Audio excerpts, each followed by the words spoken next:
Boy, if you could hear what I hear, everybody. Hi, everybody. Welcome to the show. Hi, Dana. We're Hi. we're we're live now. Finally, jeez. He says he's got one button to click, and it takes him a minute and a half to click that button. I love how you're so impatient that even if it's like it's not technically even your show, like I'm the one responsible Look, for taking look. his life, and you're like, I've we're late. We're used late. I've used easily a week's worth of patience in the last 36 hours. That is Okay? true. I do happen to know that is definitely the case. So No, wait, 38 hours. I had to do the math. Wait, no, actually, 24. So yeah, 26 and a half hours. So it hasn't even been a Wow. full. Oh god. Anyway, yeah, within the last day or so, let's say. So, so I know you can't and shouldn't go into detail about any of it, any of the stuff that has required you to exercise patience. Oh my Um, goodness gracious. but just Hang in on just a general, minute. how have you Hang on been? just a minute. The phone is ringing. And hey, bring that in here. Probably see. Bring it in here. It's probably CVS. It's gonna be fun. Dana takes a phone call next. Hello? Hi? I'm doing all right.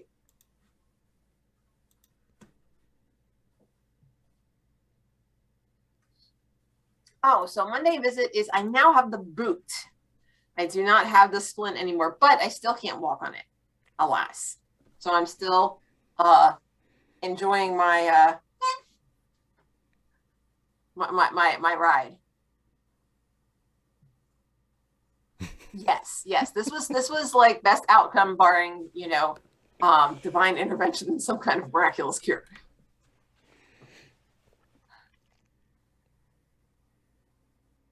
For the most part, yes. But I mean, it is plastic and quite large, while the splint was actually padded on the outside as well. So sleeping in it, less comfortable. Other than that, it's more comfortable. But having this big old like clunky plastic thing, that I have to sort of roll over if I move. Not that I know of, but he's very patient.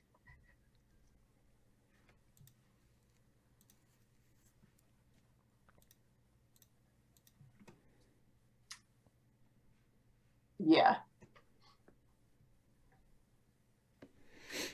No, we I have another check-in on the 29th, and hopefully, well, he did say, and I actually have the boot off right now. He did say that I could like wiggle my toes and like make circles in the air with my foot and do the alphabet, some of that stuff. But I haven't officially started therapy, and I won't start walking therapy until he gives me the okay, hopefully on the 29th. Mm-hmm. Yes, yes, it is. I can vouch for that. Especially if I do it like both feet at the same time. The foot that is not injured is just visibly, you can tell it's just so obvious. The range of motion is so much greater.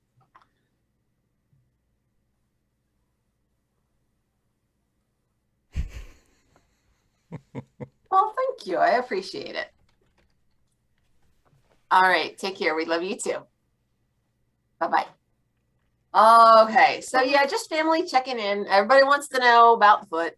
So, that close to going and hiding outside because I did not know what to do. So, yeah, it's CVS is a pharmacy. Not CPS. That is very, very, very different.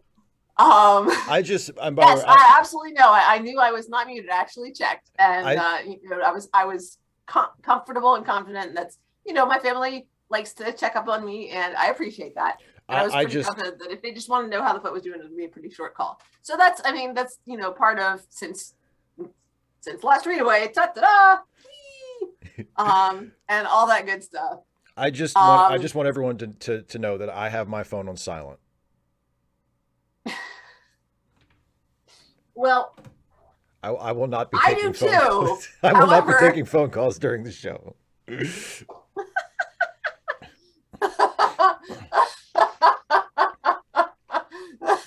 What? Steve, how often do you talk to your mom? Oh, never. I'm sorry to hear that. I'm not. I prefer it that way. Let me put it this I'm way. completely cool with it. I'm sorry that you don't have a relationship for which you look forward to phone calls from your mother. Okay, I mean, Is that fair? I will accept that. Besides, you're the professional. I'm just the amateur. Well, anyway, but so yeah, so progress is being. There's some passive voice for you. Progress is being made with the foot by somebody. By somebody. We won't name any names. Not saying who.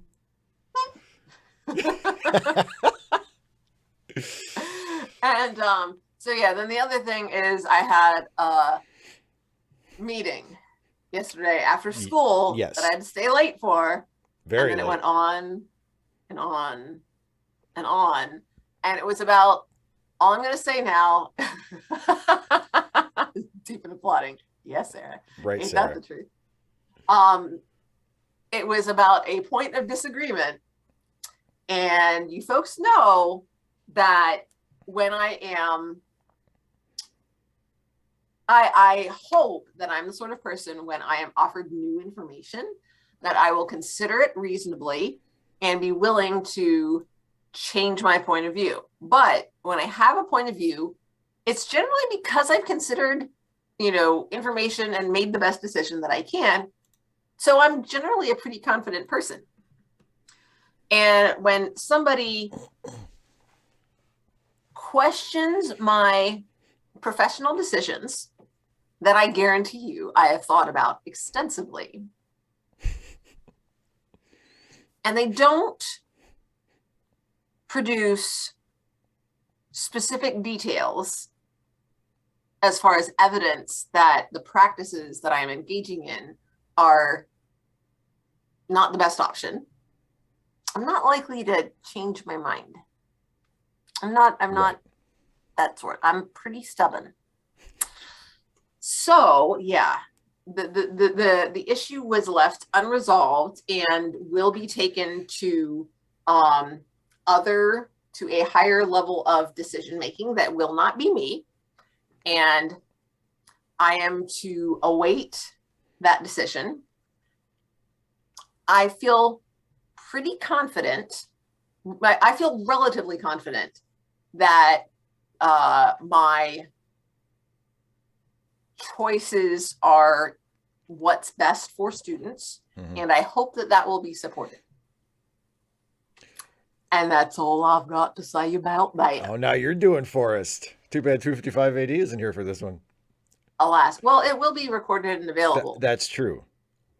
Oh, there he is. Hey, there's two. Hey, speak of the devil and they will appear. What does count as new information? That's a good question. So for examples of this particular practice not being the best choice for students, any sort of evidence, either from direct student report that this is harmful to them in some way or does not support their learning because of this, or any research-based practice, ideally scholarly articles, but layperson's education journals, totally acceptable, that this is that this practice is not conducive to learning. I'd accept that. Either individual experience with details, specifics, or those are the two that I would go for in this case. Yeah. Whining from dipshit parents. However. No. These are not my profession. Yeah, question my amateur decisions all you want. I question your amateur decisions. I thought that phone call would be entertaining to folks. Because I get to talk about, hi guys. I get to talk about, be like, hey everybody, I hope that my family does not mind that my side of the conversation is on that your side of but, we couldn't even hear who else was on the phone. No, and so it's their privacy is respected, and you get to just sort of see what my life's like. And that's entertainment. I'm not a professional YouTuber, but hopefully I'm an interesting person. You are a very interesting person. There you go. But Steve, I respect your professionalism and your professional decisions. So I would not dream of calling you out for your decision not to take calls during the show. I may tease you about it in good humor, but I certainly don't say, well, you should turn your phone on. What if, Steve? Yeah. What if your mom? See, I'm having trouble. I'm pretty good at I'm an actor. Okay, I can do this. Steve, what if your mom called and it was important? She would leave a message. Okay, so I hadn't thought of. I'm trying to improv, but I no. Jason would have to dub over that line. We'd have to do another take. Speaking of Jason, because I always before I do a live stream, whether it's with you or just on my own, I always silence my phone because that's just I'm doing this now. I don't care about that. I'll worry about something like that when if it's when the important, they can leave a message. Yeah. So, but there was a while back, I think it was an Askaway. And it was running. I usually try to limit the Askaways to roughly 2 hours.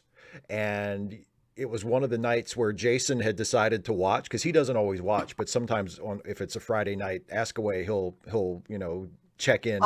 And it was after 8 and I was still going, and he was calling me and leaving me messages that I couldn't hear because the phone was off, and he's calling and saying it's the show's been going for 2 hours. You have to let these people go. Let them go. End the show. Let my people go. So it was funny. So I had like 3 short little whiny voicemails from Jason as soon as I got done the show that I listened to. It was great. That is awesome. That is so funny. Joe's asking what if Jack needed to be hang bailed on. out. Yeah. Sarah, I'm no lady.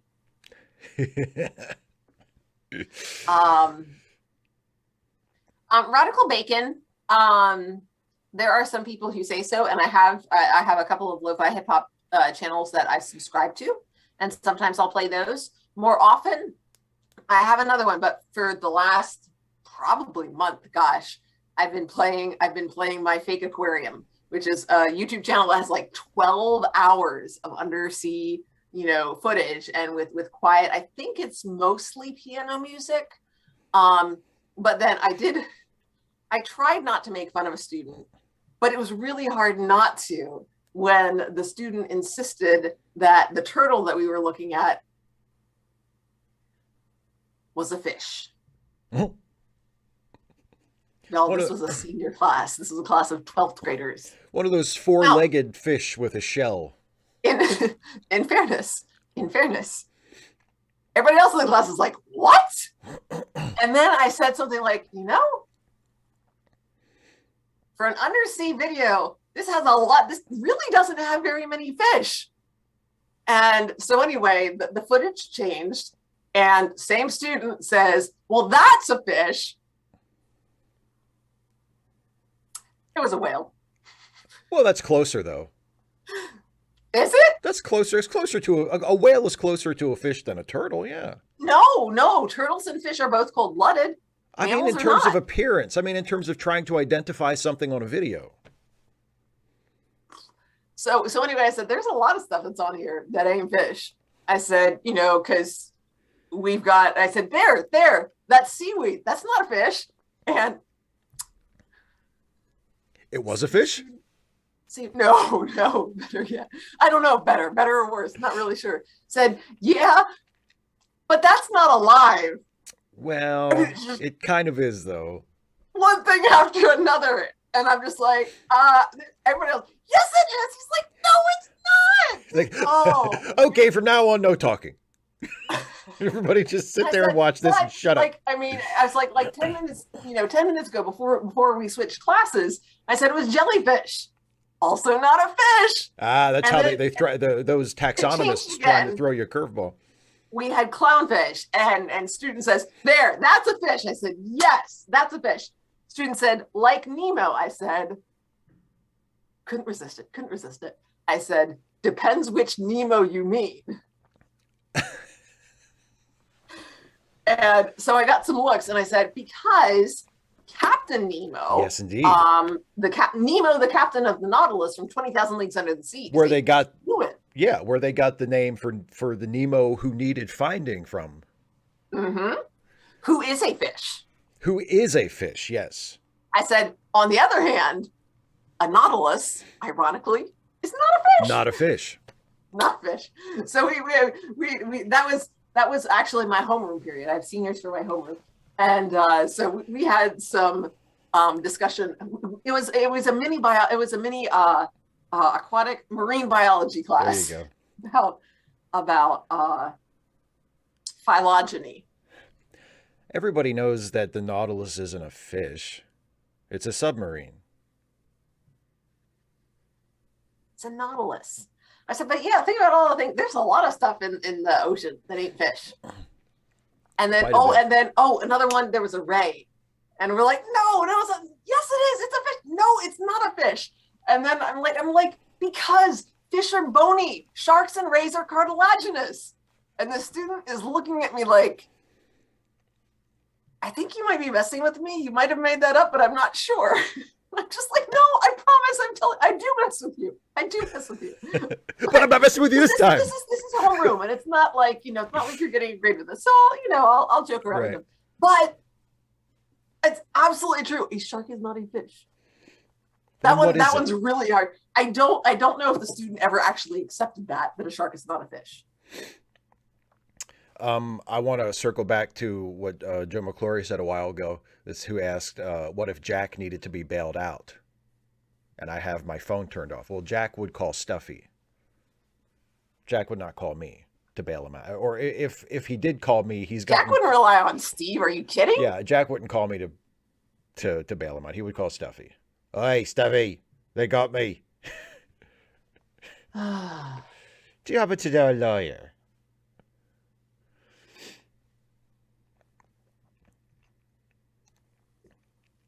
Claimed gay men shouldn't be allowed to pay women to act as surrogates. Yeah. That's interesting. I guess, yeah, which I don't get.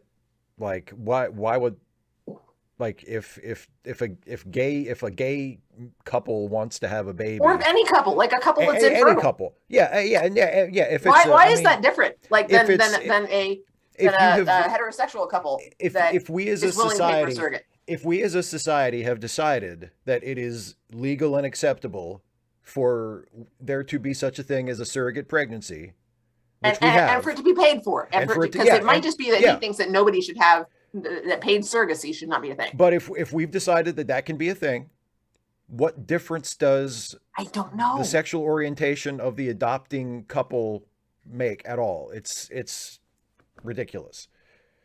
I don't know. Yeah. I really I think you mean the other way around. All vertebrates are not fish. I'm a vertebrate. I'm not a fish. All fish are vertebrates. But not the other way. Not all vertebrates are fish, yeah. That's how you meant it. I think not anymore. Maybe at one point. Go far enough back on the evolutionary ladder, maybe we were, but not anymore. Well, I wasn't around back then. No, we weren't. Obviously, not as individuals, but our ancestors. Anyway. In that case, I mean, if he's consistent and he thinks that just that paid surrogacy is a problem, then at least that's consistent. Yeah. If he's saying that the issue isn't necessarily gay people, but paid surrogacy, I mean, I disagree with him that it's exploitive toward women.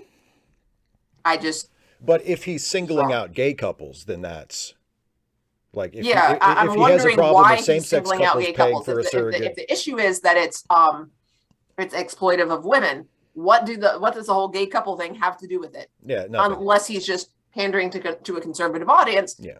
which is also possible. Which is, and very likely, because I mean, look, Dawkins is a barnacle on the ass of skepticism and the atheist community. He should have been scraped off years ago. I'll take your word for it. Not he's- really. I mean, I know who he is. As a scientist and a science communicator, he has a great resume, but as a commenter on pretty much anything else, he's a goddamn embarrassment, and he has been for a long, long time. And this recent turn toward extremely public transphobia is just the latest iteration of that. You know, so I mean, like it doesn't even surprise me at this point that he would sign some dipshit, letter for, and that it would be disguised as advocating for women's rights, because he hid behind the same thing when he was attacking Muslims 15 years ago. He pretended that it was because he had this great concern for women's rights and how women were mistreated in Muslim countries. And actually, it turns out he doesn't really care about women's rights at all, unless he can use it as a cudgel to beat a marginalized group that he wants to persecute. So, fuck it. Okay. Jay, you'll have to wait until a week. I think a week from tomorrow, because I have a video coming up on Tuesday, and then the video that's coming up on Saturday will illustrate that you are wrong. You are. That the students would have done a better job. You've edited that, Steve. That's true. There are some sentences in that video that are quite interesting. That are not. Let's say. That are technically not sentences. Yes, exactly, Radical Bacon. Take his honey away. We know he hates that. I don't. I'll take your word for it. What's he have against honey? Well, he doesn't have anything against honey. This was a while back too. This was several years ago. He was going through an airport, and apparently he had a jar of honey with him that was too big. It was over the size limit to bring a liquid on the plane, and they wouldn't let him on the plane with it, right? So instead of saying, "Oh well, I guess those are the rules, and it doesn't matter anyway because I'm a rich biologist / best-selling author," right? I can get another one. I can get another jar of honey, right? Instead of doing that and just saying, "Oh well, these are the rules. Everybody has to abide by the rules," he goes on Twitter as soon as he can and writes a whiny little complaint tweet about, "Oh, they took my honey away at the airport. What harm could that have caused anybody?" And I'm like, dude, you're a worldwide celebrity. You're rich and famous and successful. Why the fuck are you on Twitter whining about how they took your honey at the airport? What the hell is wrong with you? Why won't somebody take your phone? Like, what if someone who cares about you in your life should take your phone? Okay, so. Joe. Then that's called filleting, and then it's no longer fish, it's just dinner. When you've taken the bones.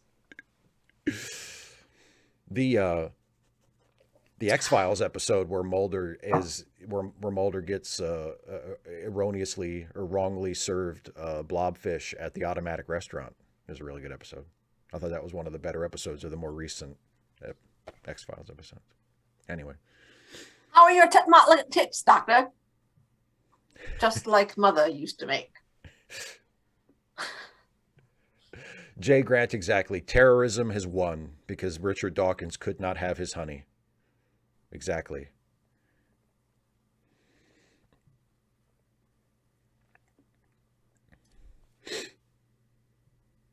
255 AD. No, that's not what that means. That means we and fish are both vertebrates. That's what that means. That they are. What fish are more closely related to humans than they are to other fish? That wasn't what you said earlier. I thought you said they were more closely related to humans than they were, I think, to sharks, which are not fish. I will reiterate, sharks aren't fish. You're really so proud I got of that. something You're out like, of the freezer. I got some leftovers out, and I thought it was pasta, and it's not. It's like some leftover Mexican rice, and it's just like a delicious surprise. I thought you were going to say it was shark. Nope. Anyway, Actually, I think it's got pork in it. I think it's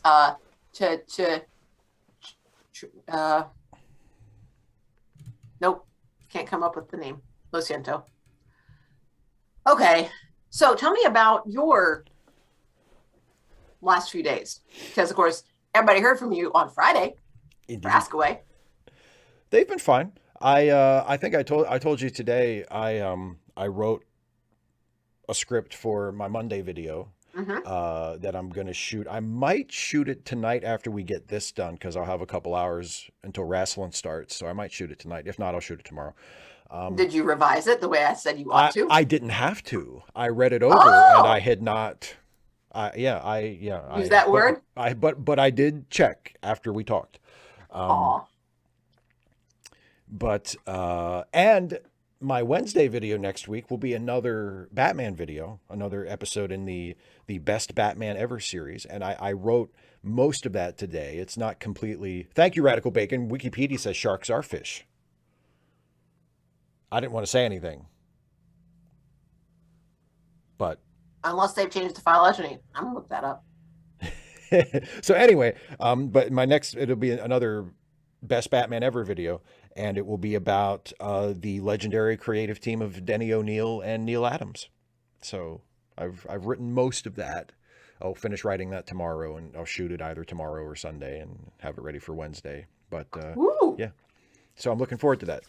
That's a big one. That's if you're talking about like certainly if you're talking about legendary creative teams, not just for Batman, but just in comics in general. I mean, O'Neil and Adams have to be right pretty high up there. So while you're looking up the fish thing, 255. I take it back. So yeah, sharks and rays are cartilaginous fish. So they are non-bony fish, which is interesting. That is a change since I was in school. So there is a distinction between bony fish and non-bony fish, but they're all fish.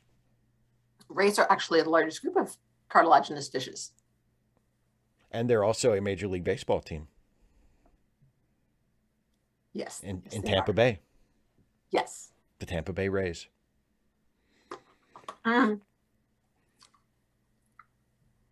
Tampa Bay Devil Rays. No, they're just the Rays now. They changed their name.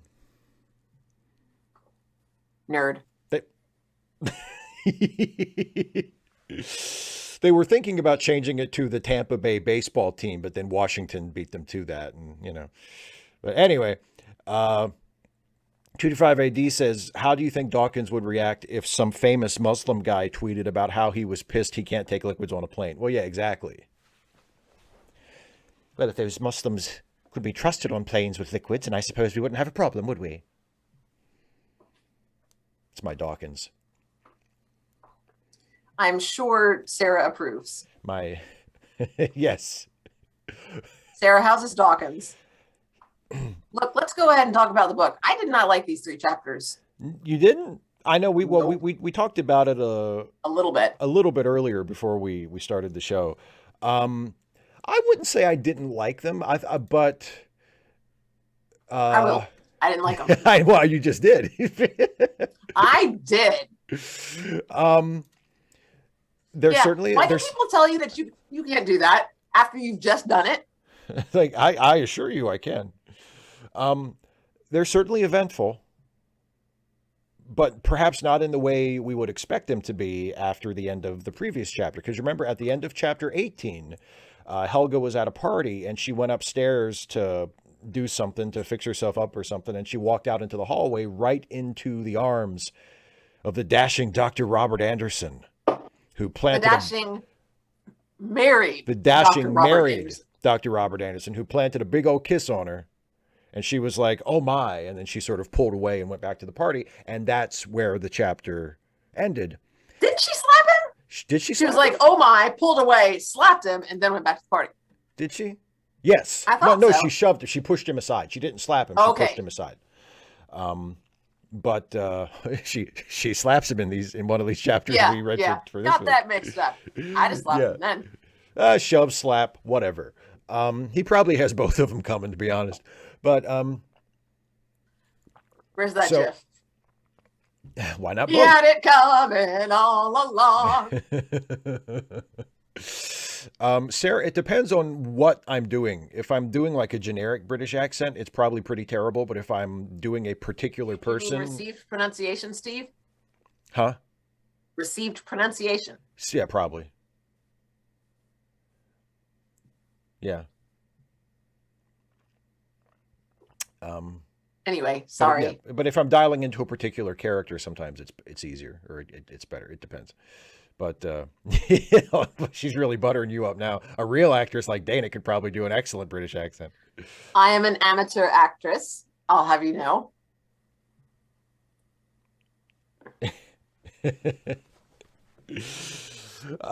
But yeah, so after the kiss, some time goes by. We catch up with Helga in chapter 19, and um, she's thinking about it a lot. It's implied that she's fantasizing about Robert Anderson. She's having dreams about him. She is thinking about the kiss a lot. But nothing else actually happens between them. Like she's really, really super preoccupied with it, but nothing more happens between them. And they even see each other after this because they're still all, they're all going to the same parties and stuff. They're moving in the same social circles. And they even see each other at parties and dance with each other at parties. She won't talk to him though. But she won't talk to him. Yeah. Like while they're dancing, she's just like, weird silence. Yeah, and it's like, do you have to dance with somebody? Like, if you can't even bring yourself to speak to them, why not just say, no. Radical bacon, absolutely. Go for it. Love that. I think that would be fun. But and she's thinking about going home or going back to Denmark. Right, because she only planned to be in New York for a short visit anyway, and now she's like, after all of this, she's like, I really need to go back to Denmark. I need to get ready to go. But then she realizes that she can't go. Like, she's like, no, I need to stay here, right? And she's Why? at it because she's gonna try to make something happen with Dr. Anderson here. That's why. That's how I took it. She was like, I'm not Maybe. going. She's like, I'm not going back to Denmark till I close this deal. Yeah, that seemed weak. I thought that might be it, but Who knows? Sarah, I'm not set up for anything at this point. I mean, hopefully there will be more at the future, but I had one that I was thinking about. There was they're doing one of the plays that we read for my theater reading group. They're actually going to put on at one of the other theaters. But I was just like, auditions were back right before Thanksgiving. I was like, no, I need to survive this semester. And then after that, I broke my leg. So probably a good idea. Yeah, I mean, it's probably better that you didn't go out for it because it probably would have been worse if you had gotten a part and then couldn't do it because of your leg, Well, I mean, I'll be in the boot after that. I just don't. I'll be hobbling. I don't think. Yeah. We'll just write it in. You're like, we'll have your character. We just have like, before your first entrance, have like a loud thump off stage, and you can yell like, "Oh fuck!" And then you come out and you're injured. You just write it in. And suddenly, I have in the middle of like the late in the late 1950s, I'll have a plastic boot on. Yeah. Okay. You can dress it up, wrap some bandages around Sarah, it or maybe something. maybe I should have. But see, break a leg, it's like ironic, like it's reversed because in theater it's bad luck to wish good luck and good luck to wish bad luck. So when they say break a leg, if I'd gotten cast and they'd said you're in the play, break a leg, maybe I wouldn't have broken my leg. Maybe I would have had good luck. That's true. Would have had a good luck effect, maybe. I didn't think of that. Oh well. God damn it. Well, anyway. That's okay. so so she's at another party, and Robert Anderson is there, and Helga finally walks up to him, and she says, "We should talk," or she walks up to him, and she walks up to him and says, "Well," and he says, "I want to see you alone." Dun dun dun. You know what I'm saying? Oh my gosh, Radical Bacon, that's hilarious.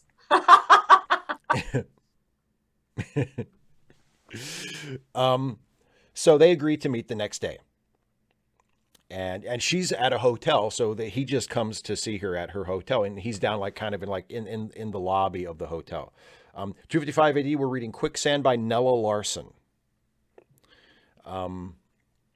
So Robert Anderson comes to meet her in her hotel, and she goes down into the hotel there to meet with him, and it doesn't go super well. This is where you get slapped. Yeah, well, because he apologizes for kissing her, which is appropriate, right? Because that was kind of a sudden thing, and he says, "I'm sorry for doing that, and I don't blame you for not speaking to me." And she says, "Oh, I wasn't angry." You know what I mean? And she's like, "Actually, I was kind of the opposite of angry, if you get what I'm saying." But he says, "I just, I hate thinking that you were upset by it, and it must have been the drinks. It was the cocktails at the taverner's place, right? It was just, I was out of my head, and I saw you, and I was caught up in the moment, and I'm sorry, I apologize." And she's like, "Well, what are you apologizing for? Like, what's what's a kiss between friends, Like, don't worry about it." And Possibly the end of a marriage. yeah, and he says, "Well, I'm really glad that you're not upset by it. That makes me feel better." And then he stands up and he says, "Well, I won't keep you anymore. I'm getting out of here, right?" And he stands to leave, and she stands up too. And the text says a sort of madness had swept over her. She felt that he had belittled and ridiculed her, and she slaps him. She hauls off and smacks him just as hard as she can. And he kind of, he just kind of stands there stunned, and she walks away and goes back to her room. So, by the way, thank you for the super chat there, Condescending Goomba. I really appreciate that. But yeah, so there's your slap. He apologizes, and he gives her the impression that, she obviously felt like the kiss had meant something. She was very preoccupied with it. And we've seen in previous chapters, she's kind of had feelings for him, or at least an attraction to him, or a fascination with him. And, so this was sort of wounding to her, I suppose, or disappointing. And he's saying, I'm so glad we both agree it was a mistake. And she's like, "That's not what I meant." Whammo! Smack. Yeah, Radical Bacon, Helga, what? I mean, seriously, just like, he's just not that into you. I love that. I love that she apparently like slaps the ever loving shit out of this guy in public in a hotel, and I guess nobody says or does anything. She just turns around and goes Once back again, to he had it coming. him. At least he didn't run into her knife 10 times. 10 exactly. So, and that's pretty much the end of this chapter. I mean, she goes back up to her room, and she's sort of, self-recrimination, like, I can't believe that I was so foolish to think what I was thinking, and, Blah, blah, blah, blah, Helga blah. yeah, exactly. So chapter 20, Helga is, she's even more determined now that she's going to leave. She says, "Well, time to go back to Copenhagen. I've pretty much done everything there is to do here. Time to go." And everyone. Yeah, yes, indeed. And I love this the way this sort of ends. This paragraph ends in like an understatement. It starts out by saying, whatever outcome she had expected, it had, and she's thinking about her fantasizing about Anderson, and it says, whatever outcome she had expected, it had been something else than this mortification, this feeling of ridicule and self-loathing, this He knowledge. didn't adore me like everybody else does. This knowledge that she had deluded herself. And then I love the way it finishes here. It was all, she told herself, as unpleasant as possible. And I love that sound. That's such a pithy way of summing it up. Like it's going into like, oh, mortification, ridicule, self-loathing. It was all as unpleasant as possible. It's just, Well, I don't know. terribly unpleasant, Steve. It was terrible. It's so terribly inconvenient for me. It reminds me of like sort of stereotypical, British understatement where like someone would be describing the most terrible experience, like, and then they hung me upside down and tortured me and cut my fingers off and drained me of all my blood and beat me with a reed. And the British guy would be like, oh yes, isn't it awful? Yeah, but except it's not, because essentially someone she liked didn't like her back quite as much. And it was absolutely mortifying. She was just so humiliated. Tiny violin, Steve. Yeah, but Tiny she's like, violin. but she was like really into him. I am well at the point of like, I do not care. I'm so. I mean, you feel however you want to feel about the character. I am pretty sure by this point in the book that we are not supposed to be on Helga's side. Like we're supposed Yeah, I know, to but I'm recognize tired. her I'm as... tired of her at this point. I'm like, okay, you've made your point. You made your point about 6 chapters ago, and that's what it feels like in this next chapter. Is like the author has belatedly realized that she's gone on overly long and goes, all right, left turn, everybody. Here we go. Because we get a hard left. Oh, we do. Boy, do we ever. Tell them about it, Steve. Here it comes. So she's in her hotel room and she's thinking about how she needs to leave, but then she decides that she needs to get out of her room because she's been staying in her room and sulking and, just sort of beating herself up. And she's like, all right. And being Helga Crane. And being Helga. And she's like, all right, I need to... And by the way, Jay makes a good point that Anderson is actually into her, but he's married and he's sort of sticking with that.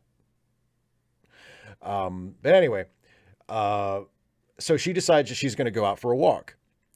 So she goes out and it starts to rain. And I mean, when I say it starts to rain, I mean, it's like a monsoon. Like, it says the streets became swirling rivers. It's like, and the wind is blowing. Because of course it can't just rain. Well, of course not. The external world reflects her internal state.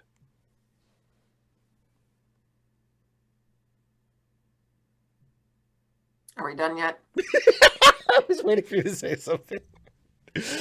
So she's out. She's caught in the rain. She tries to hail a cab, but no cabs will stop for her. And she. The wind blows her and knocks her down, and she like falls down into, it says, into the swollen gutter. What a lovely phrase. Swollen with rainwater. So she's like soaking wet, right? And she gets up, and she's... And her beautiful dress is ruined now, simply ruined. Simply ruined. And she's soaked, and she sees like a door. She thinks it's a store nearby, and it's just a place to get in out of the rain. So she kind of goes into this store, except it turns out it's not a store, it's a storefront church. And they're singing a song, and she like, and of course the song they're singing, the chorus that they're repeating as she comes in out of the rain is showers of blessings. Bit on the nose, but it is what it is. And she goes in and sits down, and the parishioners kind of turn around and see her, and they're sort of shocked because she's basically been blown in off the street. And a couple people come over to her and try to tend to her, and they start singing again, and then they start sort of praising and doing like an altar call or praying or whatever, and people start saying to her, give your life to Jesus, like you're a sinner, pray for, give yourself to the Lord. And they notice how she's dressed, and somebody says, you're a scarlet woman, come to Jesus. And let him who is without sin cast the first stone. And let's all pray for our sister, that she sees the error of her ways and comes to the Lord. And this is all happening around her, like all of a sudden. A minute ago she was out in the rain being thrown around by the wind. Now she's in this storefront church, and these strangers are singing and praying for her soul. And it kind of starts to work on her a little. Like she sees it as absurd, but she also kind of gives herself over to it. And she's like, sure, pray for my soul, and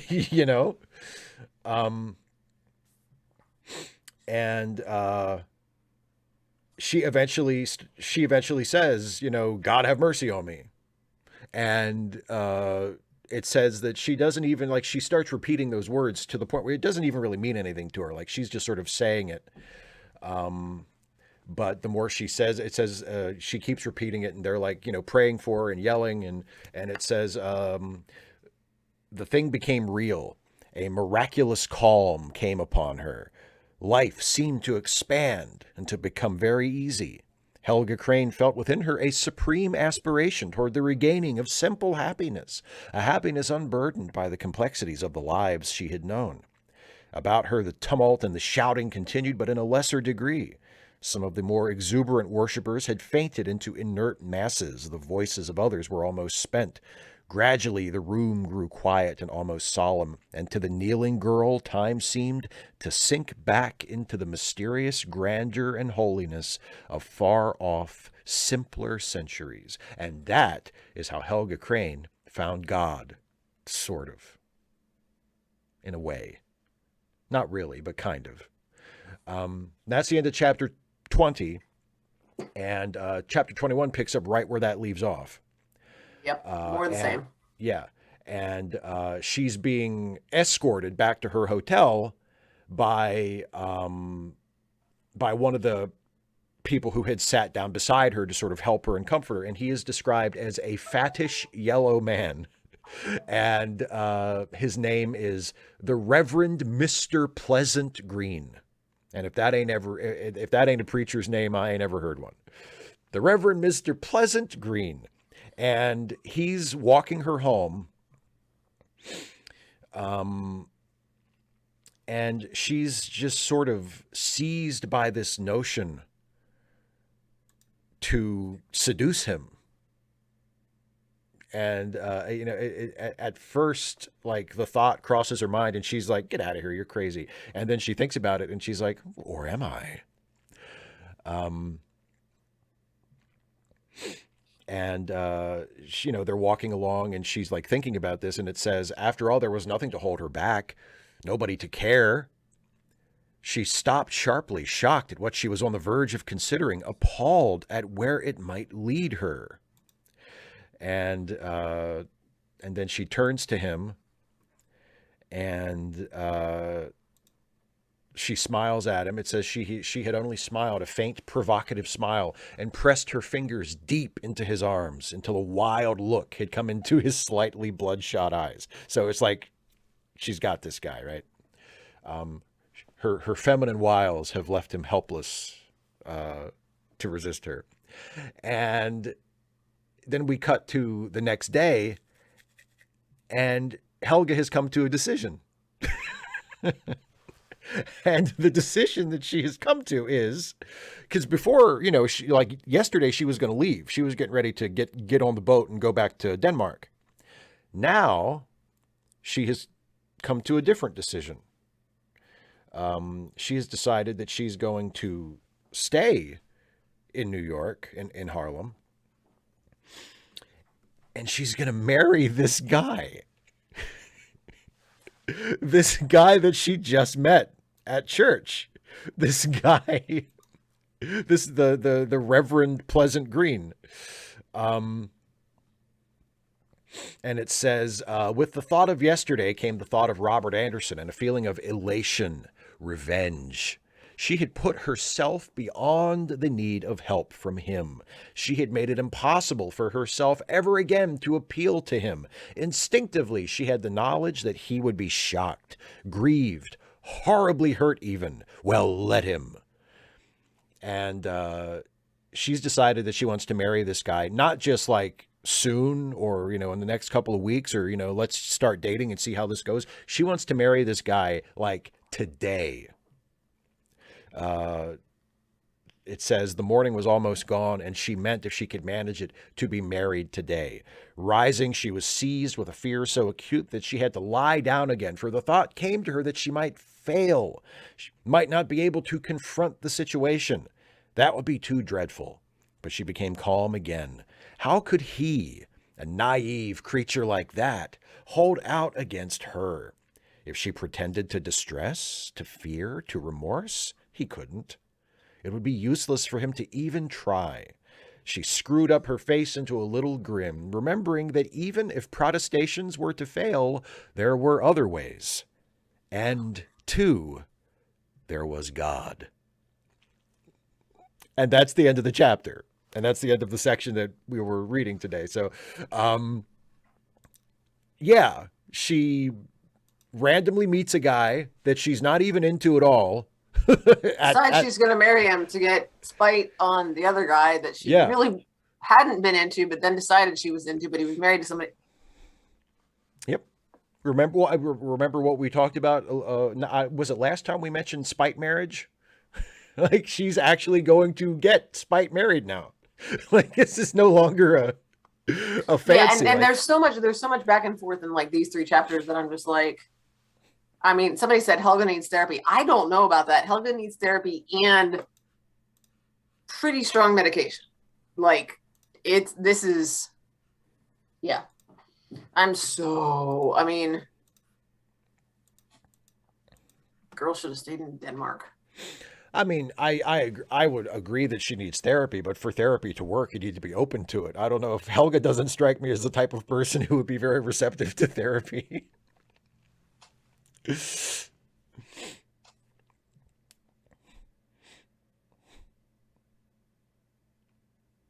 And yeah, Jay, that's a really good line. Yeah, she meant for once in her life to be practical by marrying this dude that she's just met, that she's only marrying for revenge. Yeah, to get revenge against the another guy. thing. There's no indication of why she thinks this is practical. Like, what's practical about this? In what way is this practical? Like, at all? Because it's just not.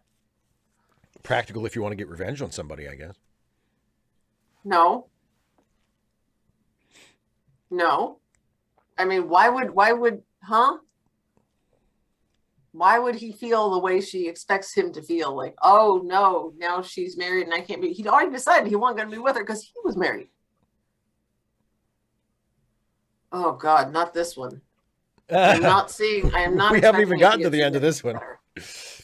Oh. Yeah, but so I like we said before, a very eventful couple of 3 chapters. Not really. I mean, there's a lot that happens, but I mean, for me, it just came as because I mean, I was reading fast. I'm like, oh my God, more, how much more? And it was a lot of blah, de blah, de blah, de blah, de blah. Helga is,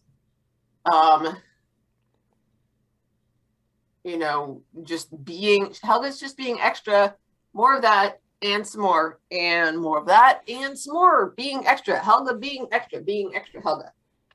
Tired of it. It's very repetitive. But there's different things. Helga is extra in this way, not the same way as before. I'm kind of like, nope. When I look at it as like a critic, and I look at it in from the perspective of like kind of a literary analysis, I am kind of fascinated by how she continually, and by she I mean Nella Larson, continually goes back and finds slight variations on this idea of Helga wanting to stay or wanting to go, because it bounces back. And it seems, just by coincidence, it seems like because we've been reading 3 chapters at a time, it seems like every 3 chapters she goes through this cycle where, she's in a place. No, because we were seeing it more often in the beginning, and then it slowed down in the middle, and now it's picked up again. That's true. Yeah. But I mean, like she's in a place, she wants to leave. She goes to a new place. She loves it. Then she hates it. She wants to leave, goes to a new place, loves it, hates it, wants to leave. And in this most recent set of chapters that we're talking about now, it kind of went the opposite, where she, or she went forward and then she went back, where she started out thinking like, oh, time to go, gotta go. And she was ready to go. And then she was like, actually, no, I think I'll stay, but she like, that is sort of the cycle that she's been trapped in for the entire book. And it keeps repeating. And I find that's such an interesting. It was interesting. It was. Well, I'm over it. It's not as maybe it's not as interesting now when you're reading the book, but thinking about it structurally and thinking about it, critically, it's an interesting way to. It's an put a interesting story thing together. to do. It's interesting in theory. It is interesting in theory, poorly executed. And it feels like she's like, I've gone on too much, which is why, I mean, there's a wilder swing in it. It feels like that's why there's a wilder swing in this section. So the following quote is attributed to the poet John Lydgate and later adapted by President Lincoln. You can please some of the people all the time. You can please all the people all the time, but you can't please all the people all the time. And I would say that that's not true, because apparently you can please some of the people, none of the time. And that would be Helga. And Helga is one of those. Yep. Yeah. She can be occasionally entertained as long as all of the attention and adulation is focused on her. Also, as long as they give her nice things, but not money, just things that she wants. As long as she has an endless supply of things that she likes, fine things that she likes, and as long as everybody adores her, then it's just fine. It's lovely. In fact, it's absolutely lovely. Until she gets tired of it, and then it's tiresome. She's never, I mean, you can't please her at all. She's not, I mean, it's the whole searching for happiness, but I mean, like, there's no exploration of what happiness is or what it means to her. She keeps looking for it without like caring. She's like, I want something. I don't know what it is, but I'm gonna get it, even though I don't know what it is. It's just like, oh God, girl.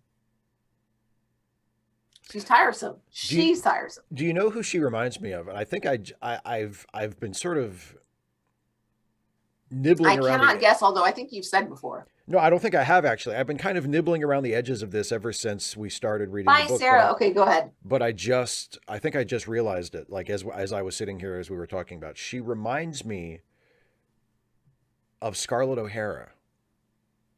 Oh, I've never read that book, and I mean, I know very little about the character, but the little that I know indicates to me that I wouldn't like her either. No, I've never read the book either. I've only seen the movie. And obviously, and they are very different characters in a lot of ways, obviously. But in terms of, and I find Scarlett O'Hara in Gone with the Wind, and again, just talking about the movie, I haven't read the book, but I find her to be an incredibly tiresome character too, for a lot of these same reasons. I'm wondering if it's the sense of entitlement that we get from her, and if I'm reacting to it more strongly because I'm a teacher. And you've experienced I'm just like, do not accept this. This is not okay. Own your choices. Move on with your life. Yeah. Make better choices, please, or just leave me out of them. But yeah, there's with Scarlett, as with Helga, there is a, there's a sense of entitlement. There's a sense of, feeling like you deserve to be the center of attention, but then growing weary of that, but then also missing it when you don't have it. You know, there's a fickleness about her. There's sort of a perpetual recurring dissatisfaction with your station in life, with your situation, with the people in your life, pretty much So maybe everything. think about the change. Just saying. So, but yeah, like I say, she's obviously very different than Scarlet, and in a very different situation, and living in a very different world than Scarlet, and in certain ways, because of that, more sympathetic than Scarlet. Because one thing you can't say about Scarlet is Scarlet was not particularly underprivileged or marginalized. I mean, she was a woman, and so there was that, and you can't, avoid that. Especially a woman in the 19th century in the South. You know, she did not have the same rights as men, but relatively speaking, in her society, she was a pretty privileged person. You know, she was wealthy, she was from a prominent family, uh, you know, um, so it's difficult really to feel sorry for her. It's easier to sympathize with Helga, but I um, didn't but say much. but they have but they do have very very similar personalities. And I just because it's funny when you were talking about her, about Helga, I had this image in my head of Vivian Lee as Scarlett O'Hara, and I was like, holy shit, it's Scarlett O'Hara. So Yeah. Jay asked, what is my best book ending at the moment? And I don't know, but looking quickly at my books I love playlist, the two that jump out at me as far as endings that I like, because I actually have a lesson, and I think I've got it in my video list in the introduction to literature on beginnings. But I've never looked at books in terms of their endings. But of those books, the two that stand out to me are Fox and Socks, which is a series of tongue twisters, but it's episodic. So you have Mr. Fox and Mr. Knox who go through the book together, and they're involved in each of the tongue twisters in different sorts of ways. Fox, socks, box, Knox, Fox and socks, Knox and box, and then so it goes back and forth, Yeah. and so it gets more and more involved each time. And so then they get some new characters coming in. Look, sir, Mr. Knoxer. Let's do trick with bricks and blocks, sir. Let's do trick with chicks and clocks, sir. Try to say this, Mr. Knoxer. And it becomes Mr. Fox challenging Mr. Knox to say the tongue twisters. And at one point, he just gets more and more frustrated. Oh, how would I like this book to end? How about sooner?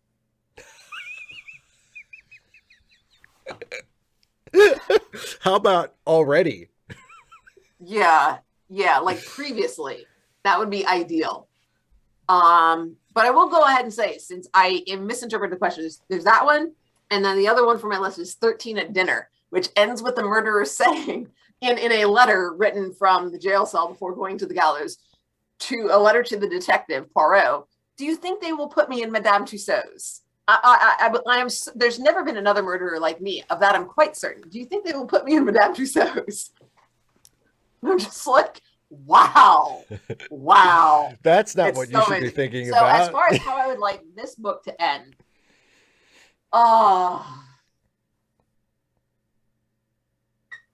yeah, there's no way that I'm going to be happy with it because we only have 3 more chapters. Thank God. Yeah, next episode is the last. We're going to finish the book next. So time. I'm not going to be happy with it because there's no way to have Helga have any sort, because it's going to feel chopped off. Like it's just, I guarantee you, this is going to feel like there's, this is her life is going to continue, and it's going to be more of the same, because there's no way you're going to get any sort of meaningful character development in the last 3 chapters. That's not going to happen. So yeah, it's already a novella. I think it would have worked better as a short story. Possibly, I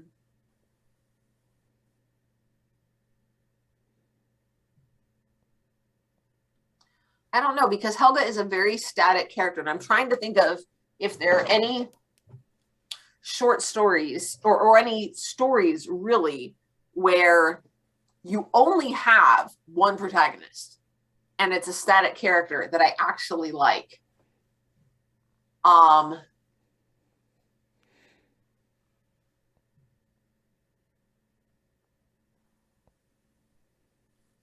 I mean, 13 at Dinner I like, and Poirot is a very static character. Yeah, most detectives but in are. that in those instances, the side characters are the ones in which we see growth and development. And it's much more about the familiarity of the characters and the cleverness of the characters, the revelations about the characters.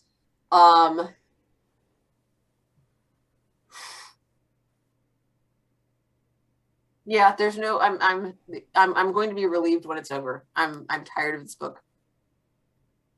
I'm really tired of it. I think as a short story, it could equally well have captured. It has very much a feel like Moulin Rouge, but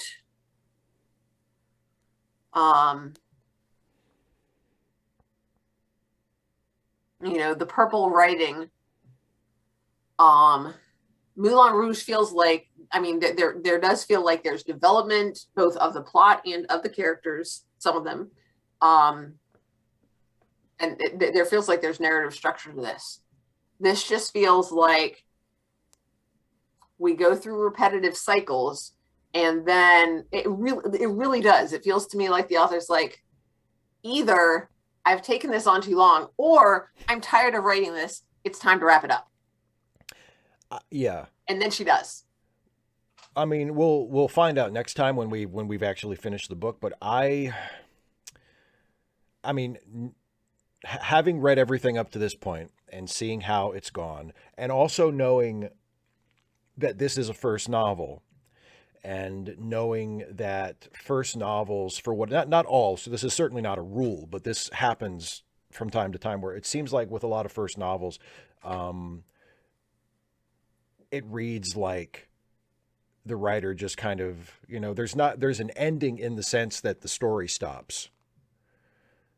Yeah, you get to the last page. Yeah, exactly. Like it's an ending because it's time for the book to be over. It's not necessarily an ending that, you know, brings a meaningful closure or makes any kind of definitive statement, or, you know, changes the way we think about what we've read. You know, it's just sort of like, and anyway, that's it. I'm done writing. I'm not. Yeah, it sort of peters off. Yeah. Or just abruptly, ending hauntingly, as though there was more. Exactly. So that's kind of what I expect we're going to get from this. But you know, we'll see.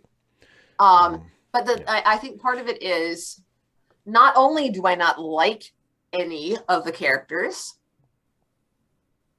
I haven't found any of them the least bit intriguing. I'm tired of spending time with Helga. She doesn't interest me. There was, you know, when in the beginning, when I thought she might go do something and move through it to, so, you know, there might be some momentum, but we just running around a hamster wheel. I'm just along for the ride now and waiting to get off. You know, one of the round spinny things. I'm the hamster who stopped running. I just thought of my perfect ending to the book. Oh, the perfect ending to the book is that Helga and Mrs. Taverner go into business together, and they start a party business where Mrs. Taverner comes up with the guest list and invites people that she knows don't like each other. And then Helga's part in the business is to be the person who floats through the party and gossips and starts shit among the people. And I don't know how they would make a profit doing this, but this would be their jobs. Well, I mean, you know, I would be fine with Helga becoming a prostitute. I mean, she would get everything she wants. People give her presents. They can give the money to Mrs. Taverner. And Mrs. Taverner can make sure that she has all the nice things that she wants. Everybody wins. There you and go. They all lived happily ever after. Actually, no, at this point, no, that wouldn't even satisfy me as far as an ending. I'd be like, well, that's nice. I don't care. Thank God it's over. So yeah, y'all, I want you to know. So after this book, I'm taking a break. Oh yes, yes, we've talked about this. We actually talked about this a But few. Yeah. I also want you to know, Steve has picked the next book, which he said, and I told him, look, dude, you read it first. You're gonna read it first, and then you're gonna be like, yeah, here's the thing. I have things that I want to say about this, and I'll be like, okay, because like, yeah. I read both of my books, and I knew I wanted to talk about them with you, and Well, I'm just yeah. like. We're gonna take it. We're gonna take a break from Read Away after this, and I do have an idea for what the next book would be. But we'll be on a break. Okay. we'll revisit it in the new year, let's say. And Steve, while Yes, we're Dana. on our break, if you want to read a different book, it's perfectly fine. Okay. I appreciate Because you. I will. I appreciate you releasing me to go read other You know what, books. Steve? Yeah. You know yes, what, Dana? Steve? Yes, Dana. Even while we've been reading this book together, I need to tell you, What? What are you going to tell me? I've been reading other books. Oh God.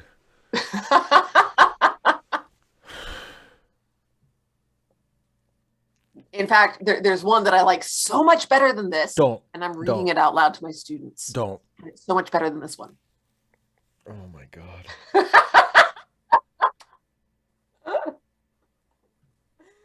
It is ridiculous how delighted I am with this extended metaphor here. Why? Oh my God. I just found a better book and I needed someone to share it with. Okay? And you were insistent you wanted to finish this book. And I didn't feel, you were so like focused on that. Okay? That I didn't feel like I could bring that book up with you, and that I didn't think that we could just read that instead. You wanted to finish this book, okay? And I'll finish this book with you, all right? But you can always talk to me about books. okay, so talk to me about books. The book that I'm reading with my students is called Fighting Words. Don't talk to me about that book. Really good. I'm not talking to you. I'm talking to the chat. Oh, okay.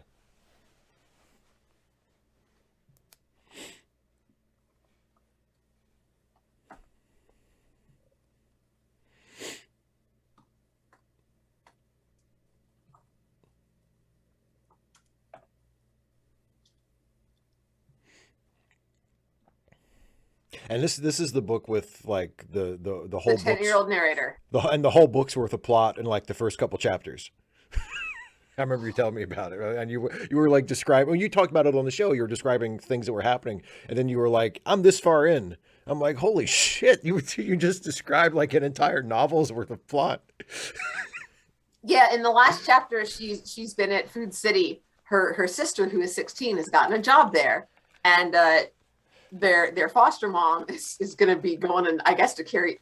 It's not clear actually. I think she says there's a band at a bar, and apparently it's like a bar/pub, because she says she can have the 10-year-old come along with her, and she and her friends will be at the bar listening to this band, and she's like, the narrator's like, I can stay here by myself. I'm, oh my gosh, you're gonna get a babysitter for me? That's ridiculous. And her older sister says to her on a Friday night, and she goes, oh, okay. And I'm just like, okay, clearly there's something about Friday nights. We haven't found out what yet. So she decides that she's gonna go to the grocery store with her older sister, who's gonna be working there for her first shift. And because she'd rather do that than go to listen to some local band with her foster mom and a bunch of other old ladies. I think her foster mom might be like my age. Oh, well, but the kid is 10, so you might as well be 100. Exactly, I mean, exactly. Yeah. So like I'm an old lady to a 10-year-old. It's so adorable and yet heart-wrenching. And so like she goes and she buys a Coke from the deli so that she can sit there and sip her Coke. Right, she's a customer. Yes, because she's a paying customer, and she sits there, and she ends up running into a friend from her new school, and so the friend sits with her, and they sit there and talk for a little while, and then she realizes, so their foster mom had given her a shopping list, and she decides to go shopping and get the stuff on the list. And she takes it up to her sister at the checkout, and her sister's like, and she's like, what time? Her sister's like, what time do you think it is? And she hadn't really thought about it. She's like, because her sister's on there 6 till midnight. She's thinking it's like 10ish. And her sister says, points to the clock that the little girl had to know. She says, it's 7:30. You go put that food back because it's going to sit out and spoil, because they're getting like, bologna and, some other things that are supposed to be cold. Yeah. So anyway, so she goes back to the deli, but somebody swiped her Coke. And so she's looking around and she goes into one of the booths and tries to hide there, and she starts to doze off. And the woman running the deli is like, hey, what's going on? Is that your babysitter? She's like, no, that's my sister. I'm just here because I like grocery stores, okay? And the lady's like, okie dokie. So anyway, the lady finally says, look, if you're going to hang out here, make yourself useful, and gives her a rag and a pail or a bucket to wipe off the tables. And she does that. And, she has a good attitude about it. And she, helps put some other stuff away, puts the napkins in the napkin holders. And then I don't think Steve will approve of that radical behavior. No, that's never going to happen. And then she goes up and said, anything else? And the lady at the deli is like, well, you can refill the salt and pepper shakers. And she says, you would think that refilling all the salt shakers, but making sure that they don't overflow, would be something that would keep my mind off of everything else. But as it turns out, salt is one of the things that looks like crystal meth. Oh, damn. And then there's like there's a break, and then she adds, let's talk. I'm tired of talking about this. Let's have some happy stuff in the next chapter. Oh, wow. It's just like, That's a splash of cold water in the face, isn't it? yeah, I know. Damn. Oh gosh, this book is so good. And every time I read it, I'm just like, look, you don't have to listen. Right. Earbuds in, or just focus on whatever you're doing. It's okay. You don't have to listen to this. It may make you uncomfortable. I'm not always comfortable reading it, but I think it's meaningful and important to read it. Yeah. Because this does happen to people. So it's been pretty good. And are they still into it? Because I know you told me when you read them the first chapter, they were like super into it. And they either were like, that, can you read us the next chapter? Either that, or they recognize that while I'm reading, I'm not, coming around peering at what they're doing, saying, okay, what are you working on? What are you working on next? Do you have any questions? Tell me about what you're reading. Tell me about what you're doing. And they can like quietly, goof off or play a game on the computer, and I won't notice. Right. But some of them, as I look up in between, as I'm reading, they're just like staring dead at me. So maybe they're sleeping with their eyes open. I don't know, but they seem to be into it. They're sleeping with their eyes open. I mean, we're all exhausted. And I mean, it was a Friday. We still got 2 more weeks of classes left, and then 2 days of finals there. But man, it being Friday in December. Woo! Oh, I don't know. I got, there was the business class had some products that they sold. There were a couple of them that sold like hot chocolate. There was one of them, different things. And also, in addition to the business class, they have a, like a digital design class, and the digital design class like combined with some of the people in the business class, they're friends with them. And so one of the groups, they formed their little own businesses, and they had a little market today up outside the cafeteria. Oh, cool. And as they were setting up, I don't know if you can see the little cars on here, but this is the pair of earrings that I bought just for me. They're not a Christmas pair, so they're just for me. So it's got like this is our mascot. It won't focus on it, but it says that the little flags say Lafayette Ramblers. And I just thought they were really cute, and they were $5. And I'm like, yeah, I'm getting them. Like they're setting up before school has started. I'm like, I want those. But I had my scooter, and I also had my coffee, and I had my bag. I'm like, I want those. And the lady was like, oh, okay, I'll hold them for you. I'm just like, So I went down to my room and I locked the door, and I put my coffee down, and I put my bag down, and I came back with my scooter and the basket and my wallet. And I saw that there was nobody at that table. And I'm like, those earrings are still there. And what if a student goes over there and starts collecting money and somebody gets those earrings? So I took the earrings and I put them in my basket. And then I went over to pay for them. And I said, hey, so I said, I've, got my stuff. And she's like, great, those earrings are right over there at that table. I said, no, they're not. Oh, I said, they're way in my ahead of you. basket. I'm going to pay for them now. I got them. Yay. That's awesome. They are cute earrings. Yep.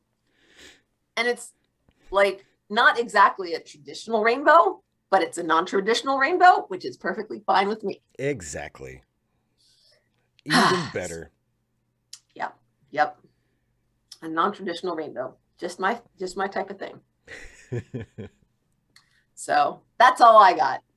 I'm done for the night. Well, shall we wrap this puppy up and send the people on their way, and you can go get ready for bed, and I can go. I will go soak in the tub and put my leg up because that's what's going to happen. Yeah, there you go. And I can maybe set up and shoot a video, maybe not. I'm not sure what I'll do, but do something. Yeah, you got a while before wrestling. Knock around for a couple hours before wrestling starts. Anyway, so yeah, we will be, I'll be back in a week to do Ask Away, and then in 2 weeks, we'll be back for the last read away for a while. I'm not sure how long of a break we'll take. I guess it depends on how long it takes me to read the next book I want to do and decide if I want to do it or not. But the last read away for a while, and we'll finish Quicksand. There are 4 chapters left, but we're going to go ahead and read all 4 of them. All 4. And then we will wrap up our discussion of Quicksand by Nella Larson.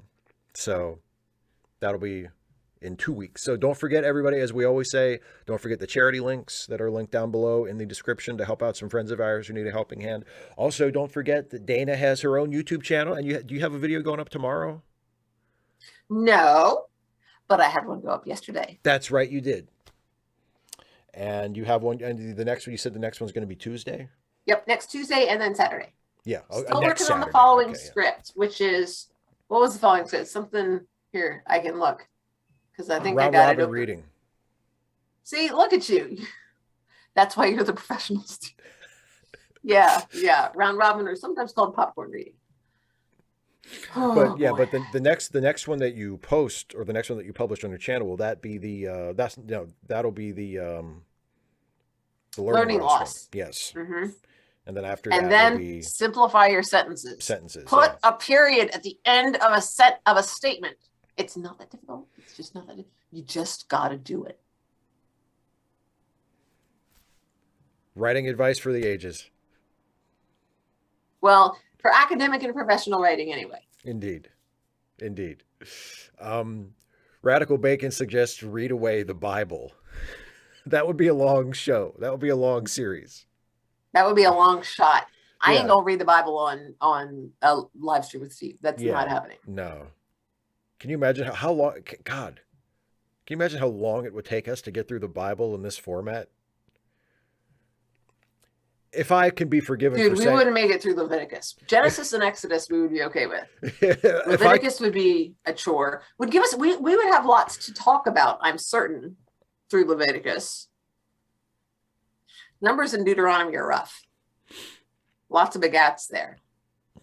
We could talk about our own families and how far back you know people, or at what point we know of people, and family stories. That it could work. Those are okay. Once you start getting into the minor prophets, it gets kind of repetitive. Like Israel does bad things, and then they repent, turn back to the Lord. And then they do bad things, and then they repent and turn back to the Lord. It's, kind of like this book. there are certain cycles that you become aware of. Except with less description of the couture. Less. Not no description whatsoever, just less. Oh, no. They're very specific about what the priests have to wear. But, everybody else is a little bit more general. Yeah. So don't look for that. Yeah. Yeah. But anyway, so yeah, that's it. We'll be back in 2 weeks to finish this one out. So if you're reading along with us and you want to finish up with us, read chapters 22 through 25 between now and then, and we'll see you in 2 weeks for the last read away about Quicksand. Radical Bacon, what counts as a book? Anyway, Have you have you written something that is on the fence that might be a book, it might not be? well, no, but I could. I mean, if I can like grab a piece of paper, fold it in half, fold it in half, fold it in half, and then cut the edges, and then like staple it. Does that count as a book? Yeah, but then you'd have to write something in it if you wanted to read it. Sure, I can do that. I mean, seriously, Radical Bacon, send me your address, and if something very small can count as a book, I will 100% send you a book as a Christmas present. Just write a couple of poems in it. Here you go, a book by me. No, I would actually have it like that would be on the. I would make the cover like a different colored piece of paper, and like cut it to match. Sure. And then I would on the cover in like either marker or maybe put a piece of little cardboard behind it so that it wouldn't bleed through in Sharpie, and I would call it A Book by Dana. That's the title. That's the And then perfect title. inside it says by Dana Cole, so that you know which Dana. Yeah. I can put wrestling in my book. What? Seriously, I'm 100% serious. You send me your address. I will message you back in like the same format to let you know that I got it. So, look for that message, and I will 100% send you a book. Absolutely. Wow. Now there's an offer, folks. You be prepared for disappointment. It's my motto in life. It's a good motto. Yeah. And yeah, Radical Bacon is probably a good bet. A book by me would probably have wrestling in it somewhere. Mhm. Yeah. I wrote the first act of a wrestling movie for my final project for a screenwriting class in college. So, I mean, What'd you get? Oh, I got like 100 on it. It was great. It was one act. I didn't finish the whole movie, but the first act was splendid. Yeah. You should let me read it sometime. If I can look for it, I think I still have it around here somewhere. It's been a long time, but yeah, I probably have it on my computer. I've read many pieces of your other work. Yes, you have. Yes, you have. Some that shall never ever see the light of day. Indeed, quite a few. Yeah. So anyway, What? Yep. Do you remember? I'm sure you remember the bit about Ariel. Oh yeah, that was your bit, wasn't it? Or was that my bit? I don't know. I think I may have come up with the specific of that. There were a Like couple put it bits. in. I remember this is a screenplay that I wrote long ago, and there were a couple bits in that I know that you gave me that Yep. were not my Right at the original beginning, I ideas. remember that one. I Yes. literally Well, gave you yeah, that was you literally gave me that one. But yeah, but there were, and I know there were a couple lines in there that you suggested that It was incredibly funny, and just like, I'm sure Louis C.K. would approve. Ouch. How's that? that stings now. pain. You can't. Yeah, that's not. Yeah, that's not. I mean, Yeah, you know, I know. But see, here's the thing. We have learned and grown since then. that's right. Unlike some people. Also, we're not profiting. You ain't profiting from that, as far as I know. No, actually. I never sold that one. No, that one ain't making me no money at all. Okay. Anyway, that's it. Ta-ta for now, folks. Have a good weekend, everybody. We'll see you later. Thanks for watching. Bye.